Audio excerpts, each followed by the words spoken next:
Hey everybody, it's Mary and welcome back to the kitchen. Today we are going to attempt something. I make cowboy candy and it takes a lot of time to make it using the fresh jalapenos. And it is absolutely fabulous and my whole family loves it. Well, today we're going to do an experiment. I found a big can, a restaurant size can of already cut up sliced jalapenos. Okay, I found these in all honesty at a discount store. I paid $5 for them. Okay, I've asked in several social media groups, has anybody done this? And of course you always get mixed reviews. Some people say there's no way it will work. Some people say yeah, it works, I've done it. They're just a little softer. Some people say there's no way in the world it'll work. So guys, I'm the type of person I like to find out for myself. So therefore, that is today's project. Do I expect it to be exactly the same as a fresh jalapeno? No, I don't. I know they're going to be a little softer. That doesn't bother me, and I'm sure it's not going to bother my family. I'm looking for flavor. Okay? If I can make this and make it work, then we can have a whole lot more cowboy candy year-round. So guys, come on. Let's see what we're going to do. Okay. Like I say, I've got this big can. I'm going to open it up. This may take a minute, guys. We'll just see. How many people still use an old-fashioned can opener? Or do most of you folks use the newer electric ones? I don't even own an electric can opener. I had one for a while, guys, and in all honesty, I didn't use it, so I threw it away.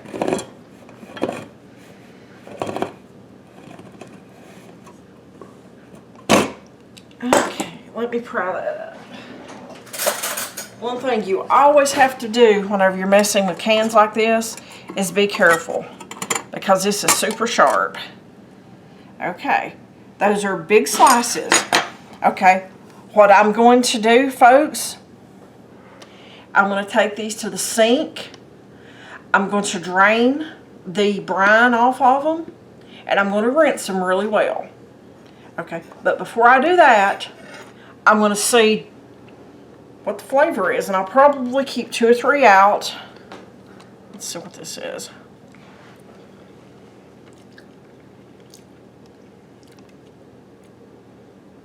There's very little pickle flavor in it, so that's good. I'm going to take these over, and I'm going to rinse them, drain them, and then we'll come back and get the brine started.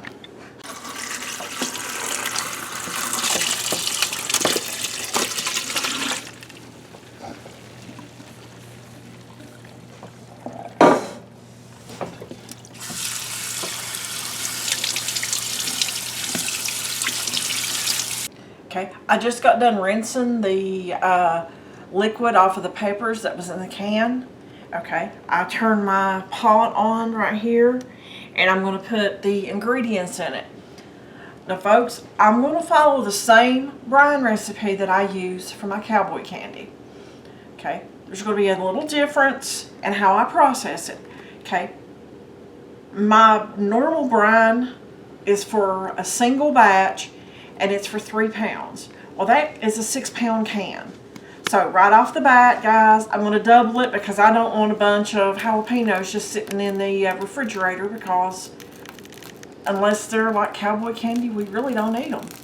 So if this works, I have a double batch, and if not, then I'll let you know. But I will give you the ingredients and the amounts for a single recipe in the description box. Okay, I have apple cider vinegar.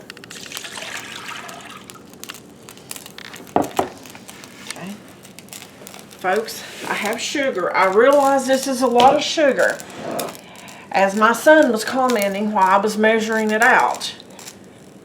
Yeah, that is an insane amount of sugar, but guys, that's what the recipe calls for. Okay, I have granulated garlic. I have celery seed, I have turmeric, and folks, there's even cayenne in this recipe.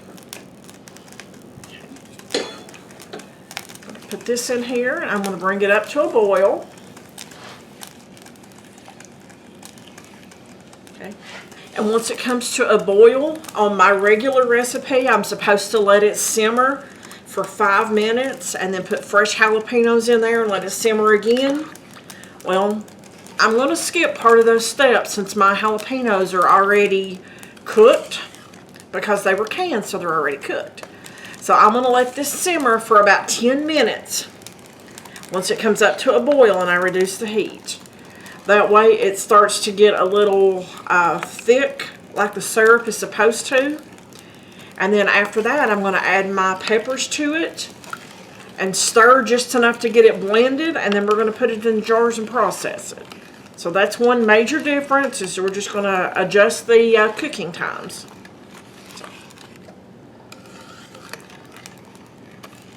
We'll just keep on until this comes up to a boil, and we'll get it done.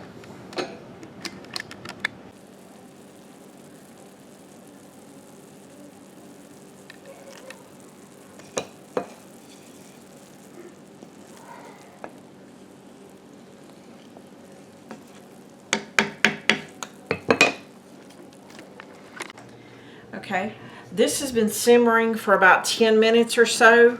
I showed you a few minutes ago when it came up to the rolling boil. That's when I turned the temperature down. Okay, my peppers are drained, so I'm going to put them in here and let them sit long enough to get warm. Stir them up really good. And then I will be putting them in the jars and processing them. So while this is heating up, I'm going to turn my canner on. I'm going to water bath can them. I need to get my water warm in there. I have my jars sitting in hot water because you always want to use hot jars when you're using hot liquid, and you want to put it into a canner that is getting hot. That way you don't have to worry about breakage. So let's go ahead and get this step of it done, and I'll bring you back and we'll get it in the jars. Okay, this has been in here long enough that it's heated up. So I'm going to go ahead and turn this off. This is a cast iron pot, so it will hold the heat. I have my slotted spoon. I'm going to put this in my jar. Folks, I'm using pint jars. You can use half pints if you want, but the way that my family eats this, a half pint just won't work. And I can already tell you, folks, these have shrunk down more than what my fresh ones do, where they're already cooked. So I'm not going to attempt to pack these as much as what I do my regular ones, because they're going to process again, because I have to seal. Okay, I'm going to go ahead and get enough of the brine, sauce, syrup, whatever you want to call it, the liquid, the juice, whatever your favorite word for it is. Anyway, I'm getting enough of that to cover my jalapenos and leave the about inch headspace in there. Okay, I'm going to wipe this off just in case I got anything on the rim, because if you have something on the rim, folks, it's not going to seal, and you definitely want it to seal.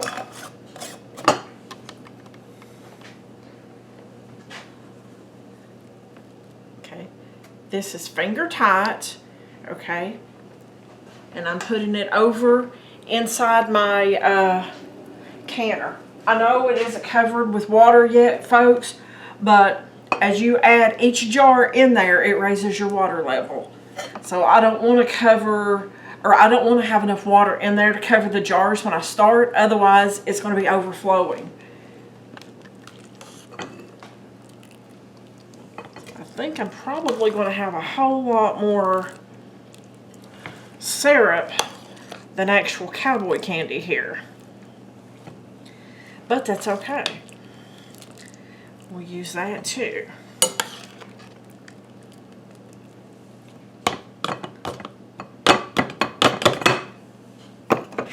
But I'm just going to go ahead and fill these, and I will tell you how many pints that I get out of a number 10 can, the restaurant size can, the 6-pound can. I'm just going to go ahead and fill this up, and then we'll get them processed.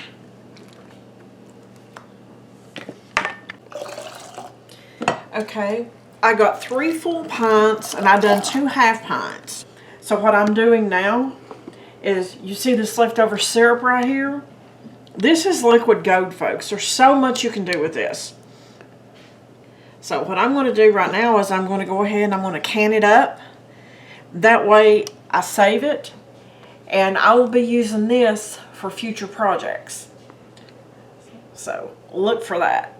But I'm going to go ahead and finish these jars up, put them in here, make sure everything is covered with the boiling water, and then where I have pint jars, I'm going to process them for 15 minutes.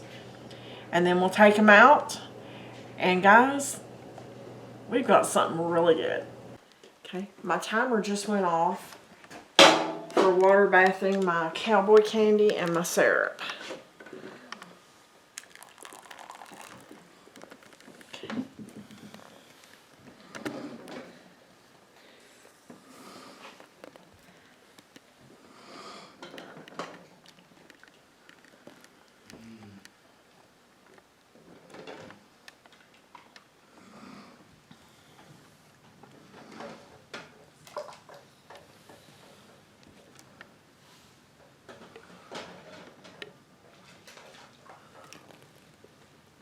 Folks, I wasn't going to process that one, but I figured it would only be fair to run it through the cooking process with the rest of them to get a totally accurate opinion on that. So that's what I did. That's why you see the, well, that one already sealed. I was going to say that's why you see the lid that has already been used before, because after it cools, I'm putting it in the refrigerator to use. But thank you, Jesus, on that one. And these other ones will seal. And then we will get a comparison on the fresh versus the canned. Like I have said at the beginning of the video, I know texture-wise, it's not going to be the same. If you're looking for something that's got more firmness to it, this is not going to be your recipe. But if you're looking for flavor, folks, I believe it's going to be there. So, anyway, thanks for watching. Subscribe to the channel. Share the video with your friends. And folks, just because one person says you can't do something, don't be afraid to try. Your opinion is yours. And your likes are yours. I don't always take someone's opinion for something. I try my own. Anyways, guys, see you on the next video.